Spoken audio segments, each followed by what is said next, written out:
The topic for this video was voted on by our patrons. If you want to have a say in what topics are covered on this channel in the future, please consider becoming a patron. For $5, you can vote on topics and you'll receive exclusive vlogs from me. If you join the $10 and up tiers, you get to join a monthly book club, and the monthly book club is a lot of fun. I cannot tell you how much I appreciate the support of patrons. I couldn't put out as many videos as often as I do without the support of patrons on Patreon, so if you aren't already a patron, I would love your support. Why read translated fiction? That's kind of a big question. What's interesting about the question is that it isn't typically asked by people who do not speak English as their first language. We take it for granted that works that were originally written in the English language, the works of Shakespeare, Dickens, Hemingway, the Brontes, Jane Austen, we take for granted that these works are translated into multiple languages. If you meet someone who grew up in France or Spain or Germany, they will have read the works of Shakespeare or Dickens. We just assume these things to be true, that these works exist on a global scale. But aside from maybe the Russian classics or Camus or Kafka, there aren't that many writers in translation from other languages into English that we take for granted as part of the global literary library of works. There is an undeniable English language skew to the world of literature in the West. The reasons for this are enormous and myriad, and I'm not going to go into them. I'm also not an authority on the reasons why, but it doesn't take much to think about them and come up with a few obvious reasons. What I want to do here is talk about why exactly literature in translation from other languages outside of English are so important, and why reading them is so good for you. Now, as I said, this video was voted on by our patrons, but I did about 2 years ago write an article trying to answer the question, and the answer that I gave then is one that I'm not entirely satisfied with now. So first I'm going to give you that answer, then I'm going to explain the counter-argument to that, and then give a few other answers as well. My original answer to this question was that literature in translation teaches us about other cultures, languages, countries, histories, politics, etc. This is still true. It is undeniable that reading literature from other countries and cultures is going to give you a unique insight into that country or culture. You're going to learn at least a little bit about the customs, traditions, values, family dynamics, politics, religions, work ethics. You could go on. There are so many things that you're going to learn by reading works in translation from countries from Chile to Japan. This will happen, and it's a good thing. And that was my original core argument. But there's a lot more to it than that. And there's also a problem with that argument, which I've come to realize through talking to translators and talking to people much smarter than myself. By the way, shout out to Korean to English translator Anton He, who is a friend of mine and an incredible translator. Follow him on Twitter. Anton gives out free advice and lessons in the ethics of translation, world literature, literary history, art history. He's a frighteningly intelligent writer and translator, and a lot of what I'm going to say here was influenced and inspired by him. So it's undeniable that you're going to learn a lot about other languages, cultures, countries, etc. by reading more literature in translation, and that's always a good thing. I will expand on this a little bit more in detail later on, but I do want to express a kind of counter-argument to this, which again was inspired by something that Anton said at one point. And that argument is that it is not the responsibility of these writers to teach you, as an English-speaking reader, about their culture and their country and their history and their politics. It might not be what they're intending. It very likely will not be what they're intending. You are not their primary audience. This is something that I've thought about a lot recently, trying to get myself out of an Anglo-centric headspace. Any writer writing in any language is first and foremost writing for their own people, the people who speak and read in their language, and the people within their own country and culture. That work then gets translated, and if you, reading it in translation, glean something from it that is unique to you and inspires or educates you, that's great, but it is secondary to their purpose as a writer. They do not have a duty to educate us about their customs, traditions, religion, etc. That doesn't mean you will not learn something from it, so I guess bear that in mind. It's also no guarantee that when you read a work in translation, it will speak specifically specifically about that culture. To assume that it will is kind of arrogant and biased of us. I've done this in the past. I've definitely been guilty of this. I read a lot of translated fiction from China, and a lot of Chinese authors are critical of the Chinese government. They are critical of their political system. They risk their lives to be critical of the Chinese political system. That doesn't mean that every author from China or every author writing in Chinese is doing that. And I have read Chinese novels in translation in the past where I have read into it what I assumed was there, political allegories and metaphors, some snide comments about the government that weren't there at all. That's my naivety, that is my assumption, clouding my enjoyment of a novel that was actually just maybe a piece of genre fiction, something that was a family drama that, yeah, it had something to teach me about Chinese culture, but it wasn't supposed to be a punk and angry attack on the government in any way. But I've read things into it, and there's kind of a danger to that. Not every work of fiction in translation is going to specifically teach you something, because that's not always what it's there to do. That said, and I'll probably cover this in another video, all fiction is political in some way. And yes, you can have fiction being political and fiction not specifically teaching you something political.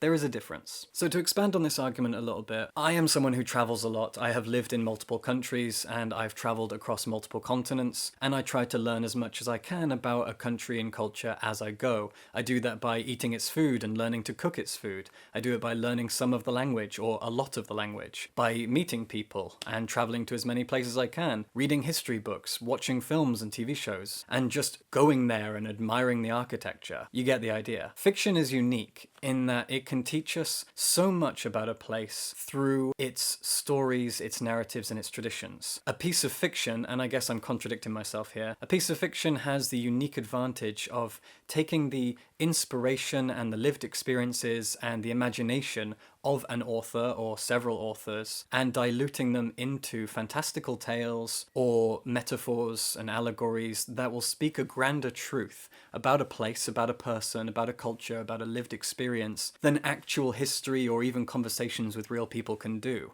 It's the beauty of fiction, telling wider and grander truths in a more entertaining and interesting way than ordinary conversation and history lessons can do. And in that regard, even if it isn't the intention of the author, you as a reader can learn a lot about a country and culture by reading its fiction. Something that doesn't get talked about enough is the uniqueness of fiction in translation. I was recently interviewed by Akanksha Mishra for her podcast, Don't Mince Your Words. It was a wonderful experience. I'll link it in the description. We talked about literature in translation, and it spurred on this video a little bit. And while Akanksha and I were talking, I mentioned the idea, and I didn't script this, it just came out, that literature in translation has passed through two minds. And that's what's kind of unique about literature in translation. You are not getting the work from the author's mind directly into your mind when you read works in translation. They have passed through two minds, the authors and the translators. And this is uniquely exciting and strange and worthy of experimentation, discussion. It's really cool. A translator has an enormous amount of responsibility on their shoulders, and we should respect them, we should admire them, and we should treat them with as much awe and love and criticism as any author. Most works of fiction are created by singular minds, but when they are translated, it's the responsibility of the author to take that work, to read it, to ingest it, to break it down, to understand its themes, its elements, its inspiration, its background, how it was made and why it was made, to read into it on a critical and academic level, to break all of that down, and then painstakingly over weeks and months and years recreate it in another language, while holding on to the themes, holding on to the ideas, holding on to the heart and soul of that work, while undeniably and unavoidably injecting the work with something of their own personality, their own experiences, their own cultural background, and then feeding it to you, the reader. It's incredible in that regard. The amount of work that goes into writing a novel is then duplicated in the translation of that novel by a different person. of a different experience. So you're ingesting two people's lived experiences in one singular piece of fiction. There is so much to this that there could be entire philosophical debates about this. It's fascinating. I love it. And it makes literature in translation so exciting as a medium and as a reading experience. I cannot say enough about how cool it is, the unique situation of literature in translation. It's so cool. I just find translators to be such incredible, fascinating, and uniquely talented people. And reading fiction in translation gives you another mind to respect and admire and learn from. Now, I think the most obvious answer is one that I haven't given yet. And that's perhaps because it's uniquely personal, and it can undeniably sound very, very arrogant of me. But fiction is uniquely equipped to expand our powers of empathy. There have been studies on the powers of fiction on our ability to empathize with other people. And the more diverse your reading experience, ideally, the more you'll be able to empathize, and the more people you'll be able to empathize with, and the more love you'll be able to share with people of different backgrounds and experiences. This isn't guaranteed, but it's exciting to think about, and it just creates so much more diversity. Variety is the spice of life, and I cannot imagine how depressing it would be to walk into someone's house and see a library of books on their shelves that were all written by English-speaking white men. We need diversity, we need colour, we need a spectrum of experiences to learn from and read and enjoy, to make us laugh, to make us cry, and to make us think about things that we can't even imagine because it's not within our realm of experience. And the best way to guarantee that that happens is to read diversely. We need to read works by women. We need to read works by people of colour, by queer writers, and works of fiction in translation. All of these things guarantee a broader spectrum of worldviews. Before starting this video, I went back and forth on whether or not to bring this up, but I just can't seem to help myself. Months and months ago, I put up a video about a feminist manifesto for young girls that I read, and I found the book very inspiring. I've since changed my mind on the author herself, but that's not part of this discussion. I received a comment from a 60-ish-year-old white man who told me that I have a narrow worldview because I read too many women, and that to broaden my horizons, I should read more white men. I cannot fathom how depressing a life like that would be. And I feel very sorry for anyone who thinks that way. I feel very sorry for anyone who feels that reading experiences that are so close to their own, that aren't going to teach them anything new. I can't imagine how lonely that must be. And although, again, this makes me sound arrogant, and I will apologize for that, reading works from people whose experiences are far beyond your own and far outside of your own, it only makes you a kinder and better person, I hope. Can't shake how arrogant this feels. But I do believe that reading diversely is the best way to make us kinder and more empathetic towards other people. There's always that idea that someone who was previously homophobic stopped because they got to know and become friends with a gay man. The same thing can happen by reading fiction by gay men. People can change. People can change their worldview. They can change their politics. They can get rid of any toxic attitudes they have by reading the experiences and the imaginations of people from different backgrounds, a different class, a different colour, a different sexuality or gender. There is a lot in common between talking to people of different backgrounds and reading their fiction. And this is a really serious thing that I'm talking about, but it doesn't have to be. It's just diversity, and diversity is fun and beautiful. On a very simple and basic level, if you're reading fiction in translation, you are making your library larger.